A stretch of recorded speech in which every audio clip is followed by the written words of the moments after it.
Deputy సీఎంగా పవన్ కళ్యాణ్ జీతం ఎంత? జనసేనానికి ప్రత్యేకంగా కల్పించే వసతులు ఏంటి? పవన్ కళ్యాణ్కి ఉప ముఖ్యమంత్రిగా ప్రభుత్వం నుంచి ఎంత జీతం లభిస్తుంది? ఎలాంటి సౌకర్యాలు ప్రభుత్వం ఏర్పాటు చేస్తుంది అనే అంశాలు వైరల్గా మారాయి. జనసేన అధినేత పవన్ కళ్యాణ్ రాజకీయాల్లో దశాబ్దం పైగా ఒడిదుడుకుల తర్వాత విజయం సాధించారు. 2024 సార్వత్రిక ఎన్నికల్లో జనసేన పార్టీ, టీడీపీ, బీజేపీ కూటమిగా కలిసి పోటీ చేశాయి. అసెంబ్లీ, లోక్సభ ఎన్నికల్లో అఖండ విజయం నమోదు చేసుకున్నాయి. జనసేన పార్టీ పోటీ చేసిన 21 అసెంబ్లీ స్థానాలు, 2 ఎంపీ స్థానాల్లో విజయం సాధించింది. పవన్ కళ్యాణ్ పిఠాపురం నుంచి బంపర్ మెజారిటీతో గెలుపొందారు. పవన్ కళ్యాణ్ గురించి ఆసక్తికరమైన చర్చ జరుగుతోంది. పవన్ కళ్యాణ్ ఉప ముఖ్యమంత్రిగా ప్రభుత్వం నుంచి ఎంత జీతం లభిస్తుంది, ఎలాంటి సౌకర్యాలు ప్రభుత్వం ఏర్పాటు చేస్తుందనే అంశాలు వైరల్గా మారాయి. గతంలో కొంతమంది ముఖ్యమంత్రులు, మంత్రులు ప్రజాధనం వృధా కాకూడదని జీతం తీసుకునేవారు కాదు. కొందరు రూపాయి జీతం తీసుకున్నారు. కానీ ఎమ్మెల్యేగా గెలిచిన తర్వాత పవన్ కళ్యాణ్ మాట్లాడుతూ తాను ఎమ్మెల్యేగా పూర్తి జీతం తీసుకుంటానని అన్నారు. తాను తప్పు చేసిన ప్రజలు నన్ను ప్రశ్నించాలి, ఆ హక్కు ప్రజలకి కల్పించడం కోసం పూర్తి జీతం తీసుకుంటాను. అదేవిధంగా ప్రజల డబ్బుని జీతంగా తీసుకుంటాను కాబట్టి అనుక్షణం గుర్తు చేసుకుంటూ వాళ్ల కోసం బాధ్యతగా పనిచేస్తానని పవన్ కళ్యాణ్ అన్నారు. ఎమ్మెల్యేల జీతం, ఇతర అలవెన్సులు ఆయా రాష్ట్రాల ఆర్థిక పరిస్థితిని బట్టి వేరువేరుగా ఉంటాయి. పవన్ కళ్యాణ్ పిఠాపురం నుంచి ఎమ్మెల్యేగా గెలిచారు. ఆంధ్రప్రదేశ్ ప్రభుత్వం ప్రస్తుతం ఒక్కో ఎమ్మెల్యేకి 1,25,000 వేతనం జీతంగా చెల్లిస్తోంది. ఎమ్మెల్యేకి ప్రభుత్వం క్వార్టర్స్ కల్పించాలి. కానీ ఏపీలో ఎమ్మెల్యేలకు ఆ సదుపాయం లేదు కాబట్టి అదనంగా 50,000 హెచ్ఆర్ఏ కింద ఇస్తున్నారు. అంటే మొత్తం జీతం 1,75,000. ఎమ్మెల్యేలకు టెలిఫోన్ ఖర్చులు కూడా ప్రభుత్వమే చెల్లిస్తుంది. అవసరాన్ని బట్టి ప్రభుత్వం ఎమ్మెల్యేలకు 1+1 లేదా 2+2 సెక్యూరిటీ ఏర్పాటు చేస్తుంది. వాహనాల కొనుగోలుకు అడ్వాన్స్ రూపంలో చెల్లిస్తుంది. ముఖ్యమంత్రి, ఉప ముఖ్యమంత్రి, మంత్రులు, speaker, deputy speaker, whip, chief whip, ప్రధాన ప్రతిపక్ష నేతలకు ఎమ్మెల్యేల కంటే ఎక్కువ జీతభత్యాలు ఉంటాయి. ఏపీలో మంత్రులకు 3 లక్షల పైనే జీతం అందుతున్నట్లు తెలుస్తోంది. ఇక పవన్ కళ్యాణ్ పాపులారిటీ ఉన్న సెలబ్రిటీ కాబట్టి ఆయన రక్షణ కోసం సెక్యూరిటీ కూడా భారీ స్థాయిలోనే ఉండబోతున్నట్లు తెలుస్తోంది. ప్రస్తుతం తెలంగాణ ప్రభుత్వం దేశంలోనే అత్యధికంగా ఎమ్మెల్యేలకు 2,50,000 జీతం చెల్లిస్తున్నట్లు తెలుస్తోంది.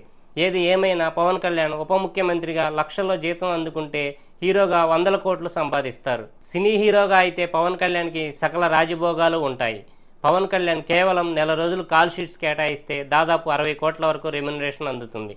వకీల్ సాబ్, బ్రో లాంటి చిత్రాలకు పవన్ అతి తక్కువ రోజులు పనిచేసి రోజుకు 2 కోట్ల చొప్పున రెమ్యునరేషన్ అందుకున్న దాఖలాలు ఉన్నాయి. పవన్ సెట్స్లోకి ఎంటర్ అయితే అన్ని దగ్గరుండి చూసుకునే అసిస్టెంట్స్ ఉంటారు. ఆంధ్రప్రదేశ్ ముఖ్యమంత్రిగా నారా చంద్రబాబు నాయుడు అధికారం చేపట్టిన సంగతి తెలిసిందే. మరి ఆయన జీతం ఎంత, అలవెన్సులు ఎలా ఉంటాయి అనే విషయాలు ఇంట్రెస్టింగ్ గా మారాయి. అసలు ముఖ్యమంత్రి జీతం ఎంత ఉంటుంది, ఆంధ్రప్రదేశ్ సీఎంగా చంద్రబాబు ఎంత జీతం తీసుకోబోతున్నారు అనేది జనాల్లో ఆసక్తికర అంశంగా మారింది. మరి ఆయన జీతం ఎంత, రాష్ట్ర ముఖ్యమంత్రిగా ఆయనకు ఎలాంటి సదుపాయాలు, సౌకర్యాలు ఉండబోతున్నాయనేది ఇప్పుడు చూద్దాం. ఏపీలో నూతన ప్రభుత్వం కొలువుదీరింది. దీంతో కొత్త ప్రభుత్వం ముచ్చట్ల గురించి సర్వత్రా చర్చ నడుస్తోంది. అలాగే ముఖ్యమంత్రి చంద్రబాబు నాయుడు జీతం ఎంత అనే దానిపైన ఆసక్తికర చర్చ నడుస్తోంది. జనసేన, టీడీపీ, బీజేపీ కూటమి ప్రభుత్వాన్ని ఏర్పాటు చేసింది. సీఎంగా చంద్రబాబు నాయుడు, డిప్యూటీ సీఎంగా పవన్ కళ్యాణ్తో పాటు మంత్రులందరూ కొలువుదీరారు. ఇక కొత్త ప్రభుత్వం కొలువుదీరడంతో ప్రభుత్వానికి సంబంధించిన ప్రతి వార్త చర్చనీయాంశంగా మారింది. ఈ క్రమంలోనే ముఖ్యమంత్రిగా చంద్రబాబు నాయుడు జీతం ఎంత ఉండవచ్చు అనేది ఆసక్తికరంగా మారింది. సాధారణంగా మన దేశంలో రాష్ట్రపతి, ఉపరాష్ట్రపతి, సిజేఐ, ప్రధానమంత్రి, కేంద్ర మంత్రులు ఇలా ప్రతి ఒక్కరికి ఇంత మొత్తం అంటూ నెల జీతం అందిస్తారు.